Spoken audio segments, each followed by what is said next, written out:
आदाब दोस्तों, आज हम लोग उत्तर प्रदेश के शहर लखनऊ में यानी कि नवाबों के शहर लखनऊ में हैं। आज हम आप लोगों को दिखाएंगे एक ऐसा मकबरा जो एक दास्तान कहता मकबरा है, नवाब सादत अली ख़ां का मकबरा।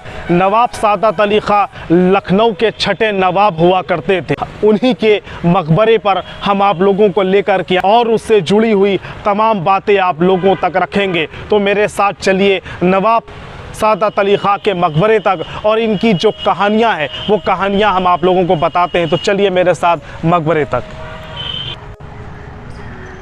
मैं आप लोगों को दिखा रहा हूँ, मेरे सामने मैं जहाँ पर चल रहा हूँ एक बड़ा सा मकबरा है। यही मकबरा कहलाता है सादत अली ख़ां का मकबरा। इस मकबरे में सादत अली ख़ां की कब्र बनी हुई है और उसके साथ साथ उनकी तमाम बेगमात की भी कब्र बनी हुई है और उनके जो बच्चे थे उनकी भी कब्र इसी मकबरे में बनी हुई है। वो सब हम आप लोगों को दिखाते, लेकिन इत्तेफाक से अब बाहरी लोगों का अंदर जाना मना कर दिया गया है।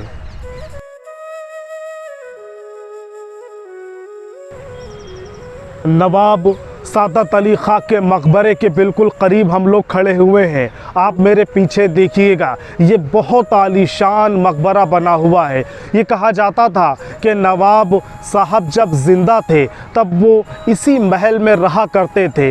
इस महल से उनको बहुत मोहब्बत थी। इन्होंने बहुत कायदे से अच्छे ढंग से इस महल का निर्माण कराया था।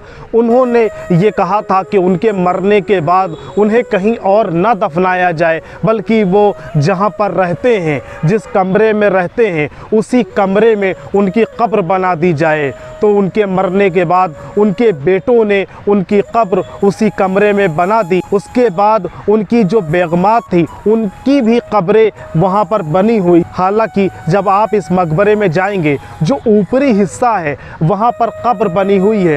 एक्चुअल में वो कब्र नहीं है, बल्कि कब्र का एक निशान है। कब्र बेसमेंट में बनी हुई है और उनके बाद जो बेटे हुए थे उनकी भी कब्र वहाँ पे बनी हुई। उसके बाद उनके बेटों ने इस महल को मकबरे में घोषित कर दिया और इसमें सारी कब्रें बना दी। रहने के लिए वो लोग दूसरी जगह चले गए थे। नवाब साहब की माँ का नाम छतर कुंवर था। उन्होंने अपनी माँ के नाम पर एक छतर मंजिल का भी निर्माण कराया था। हालांकि छतर मंजिल का निर्माण उन्होंने नहीं कराया, बल्कि एक फ्रांसीसी यात्री जब भारत आया था, गोमती के ज़रिए वो आया था, यानी कि नाव से वो आया था। उसको गोमती के सामने का एरिया पसंद आया। उसने एक मंजिल का, एक भव्य इमारत का निर्माण कराया था और वो इतनी बड़ी थी कि मैं आपको बता नहीं सकता। वो अपने साथ बहुत सारी किताबें लाया था और वो ख़ुद भी एक राइटर था और किताबें लिखता था। उसमें सिर्फ एक फ्लोर बना था, लेकिन जब वो मर गया तो नवाब सादत अली ख़ां साहब ने उसकी इमारत, उसका मकान, उसका महल ख़रीद लिया और उसके ऊपर के जो फ्लोर 3, 4, 5 फ्लोर जो ऊपर बने हुए हैं उस फ्लोर का निर्माण कराया और फ्लोर के सबसे ऊपरी हिस्से में एक सोने की छतरी रखवाई। उसके बाद उस मंजिल का नाम छतर मंजिल रखा, यानी कि उस मंजिल का जो निर्माण हुआ था वो एक फ्रांसीसी यात्री के द्वारा हुआ था। मैं फिर से इस मकबरे की तरफ लौट के आता हूँ। हालांकि अब किसी को भी इसमें जाने की इजाज़त नहीं है। हमारे भारत में जो बाहर से अंग्रेज़ आते हैं उनके लिए भी इसके द्वार, इसके दरवाज़े नहीं खोले जाते हैं, क्योंकि किसी वजह से अंदर जाने की किसी को इजाज़त नहीं है। बाहर से ही हम आप लोगों को नज़ारा कराएं। नवाब सादत अली ख़ां के बारे में अगर मैं आप लोगों को और विस्तार से बताऊं तो इनकी पैदाइश यानी कि इनका जन्म फैज़ाबाद में हुआ था। सन 1798 में ये पैदा हुए थे। इनका हालांकि जो लोग बच्चे होते हैं तो उनकी माएँ बचपन में प्यार से तरह तरह के उनके नाम रखा करती हैं। इनका भी एक बचपन में नाम था और नाम पढ़ने की पीछे जो कहानी है वो बड़ी इंटरेस्टिंग है। वो ऐसे इंटरेस्टिंग है क्योंकि इनकी जो पैदाइश हुई थी वो मंगल के दिन हुई थी, इसलिए इनकी माँ यानी कि कुंवर छतर बहुत ही प्यार से नवाब साहब को बचपन में मिर्ज़ा मंगली कहा करती थी। जी हाँ, मिर्ज़ा मंगली के नाम से इनको पुकारा करती थी और एक लंबे वक्त तक के इनका नाम मिर्ज़ा मंगली पड़ा रहा। लोग इन्हें मिर्ज़ा मंगली के नाम से भी जानते थे। तो फ्रेंड्स, मैंने नवाब साहब के बारे में बहुत कुछ आप लोगों को बता दिया है। अब मैं ये चाहता हूँ कि ये मकबरा चारों तरफ से मैं आप लोगों को घुमा दूँ और आप लोगों को दिखा दूँ कि इस मकबरे की क्या खासियत है और कितना खूबसूरत मकबरा लगता है। मकबरे के चारों तरफ बहुत ही खूबसूरत फुलवारी लगाई गई है, बहुत ही खूबसूरत बगीचे लगाए गए हैं। वो बगीचे मैं आप लोगों को दिखाता हूँ, उन बगीचों का मैं आप लोगों को नज़ारा करता हूँ। तो मेरे साथ आइए, मैं आप लोगों को गार्डन की तरफ ले चलता हूँ।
दर मिलया उस यार दा दर मिलया मेरा जान बिना वे सानू एक पल चैन न आवे, सानू एक पल चैन न आवे सजना तेरे बिना, सजना तेरे बिना वे सानू एक पल चैन न आवे, सानू एक पल चैन न आवे सजना तेरे बिना, सजना तेरे बिना वे सजना तेरे बिना। लखनऊ अपने अलकाब व आदाब के लिए पूरी दुनिया में मशहूर है।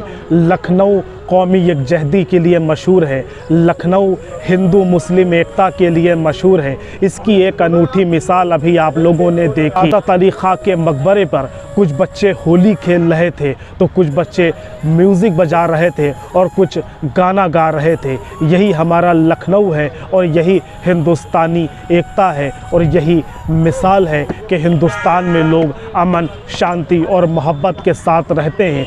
सभी मज़हब के लोग मिलजुल कर यहाँ पर रहते हैं, भाईचारा दिखाते हैं, प्यार और सौहार्द से यहाँ पर रहते हैं। जब हम लोग सादत अली खां का मकबरा घूम रहे थे तो मेरे सामने बहुत सारे बच्चे थे जो कि बिल्कुल पास में भातखंडे है, वहाँ पर संगीत सिखाया जाता है। कुछ बच्चे होली खेल रहे हैं तो कुछ बच्चे गाना गा रहे हैं। उन सारे बच्चों से, उन सारे फ्रेंड्स से मैं आप लोगों को मिलाता हूँ। हेलो फ्रेंड्स, कैसे हैं आप लोग?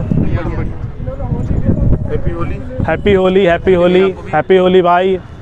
अब आप लोग ये बताइए कि यहाँ पर आप लोग होली खेल रहे हैं तो सबसे पहले मैं ये जानना चाहता हूँ कि हमारे जो हिस्टोरिकल प्लेसेस हैं तो बहुत कम लोग उसके बारे में जानते। सबसे पहले आप हमें ये बताइए कि आप किस जगह पर मौजूद है। यहाँ के राजा ये सादत अली खान जी का ये मकबरा है और हम सभी भातखंडे विश्वविद्यालय के छात्र हैं। अच्छा, भातखंडे जो इसके बैक साइड में पड़ता बैक है, साइड जो है। भातखंडे, जी हाँ जी। तो वहाँ से आप क्या सीख रहे हैं? वहाँ से हम लोग शास्त्रीय संगीत, शास्त्रीय गायन में हम लोग सीख रहे हैं। शास्त्रीय गायन में है, तो आप लोग सिंगर हैं? सिंगर हैं। चलिए, बहुत अच्छा। अभी मैंने मुलाकात की थी एक भाई से, तो वो बहुत अच्छा गा रहे थे, हम लोगों को बहुत अच्छा लगा। हम लोगों ने उनकी वीडियो भी रिकॉर्ड की है और बहुत जल्द हमारे इस चैनल पे आ जाएगी। आप क्या कहना चाहेंगे? होली का बिल्कुल करीब है, होली करीब आ चुकी है, आप लोग भी यहाँ पे मौजूद हैं। कुछ अपने शब्दों में हमारे जो सुनने वाले हैं, सब्सक्राइबर हैं, उनको क्या संदेश देना चाहेंगे? सबसे पहले तो सभी को, हम सभी की तरफ से होली की हार्दिक बधाई एवं शुभकामनाएं। और ये जो जहाँ भी हम लोग बैठे हुए हैं, अगर ये ना होता तो एक हिसाब से देखा जाए तो हमारा रियाज़ करने का ये जगह है। हम कभी जैसे छात्र जो हैं कॉलेज जल्दी आ जाते हैं, समय से पहले आ जाते हैं, तो जगह नहीं रहती है, तो कहीं वहाँ बैठ जाता है, कहीं वहाँ बैठ जाता है। सब लोग चारों तरफ बैठ के अपना रियाज कर लेते हैं। आके यहाँ पर रियाज करते हैं। और यहाँ के लिए यहाँ काफी पीसफुल इन्वायरमेंट है, देखने में भी सुनहरा है, अच्छा लगता है। सबसे अच्छी बात यह है कि यहाँ पे कोई टिकट नहीं लगता है कि हाँ बाकी पार्कों में जैसे सामने एक पार्क है वहाँ पे टिकट लगता है। यहाँ पे आराम से आप आके बैठ के रियाज कर। तो भाई, आपने बताया है कि आप शास्त्रीय संगीत यहाँ से सीखते हैं, तो आप लोगों को गाना तो बहुत अच्छा आता होगा। हालांकि मैं बहुत बेसुरा हूँ, मैं गा नहीं पाता हूँ, लेकिन मेरी एक गुजारिश है कि आप कुछ ना कुछ हमें सुनाएं, कुछ गाना सुनाएं आप लोग। बिल्कुल जी, कोशिश करते हैं। एक रफ़ी साहब का एक नगमा है, पुकारता चला हूँ मैं गली गली बाहर की, बस एक छाँव जुल्फ की, बस एक निगाह प्यार की, पुकारता चला हूँ मैं। धन्यवाद। फ्रेंड्स, आप लोगों ने देखा कि मैंने भाई लोगों से मुलाकात की है। बहुत अच्छा शास्त्रीय संगीत ये लोग सीखते हैं और इनसे रफ़ी साहब का हम लोगों ने बहुत ही अच्छा गाना सुना है। फ्रेंड्स, मैंने आपको सादत अली खां का पूरा मकबरा दिखाया है। इसके चारों तरफ जितना गार्डन बना हुआ है, फूल लगे हुए हैं, बगीचा बना हुआ है, वो सब मैंने आपको बताया है और दिखाया भी है। सादत अली खां के बारे में जो इम्पॉर्टेंट फैक्ट थे वो भी मैंने आप लोगों से शेयर किया है। अगर आपको ये वीडियो पसंद आता है तो प्लीज़ लाइक करिएगा, कमेंट करिएगा और सब्सक्राइब करना बिल्कुल भी ना भूलिएगा। अपने फ्रेंड्स में ये वीडियो शेयर करिएगा। आप अपने दोस्त को दीजिए इजाज़त। फिर किसी अच्छे से व्लॉग में मुलाकात होगी, तब तक के लिए अपना ख्याल रखिएगा। जय हिंद, जय भारत।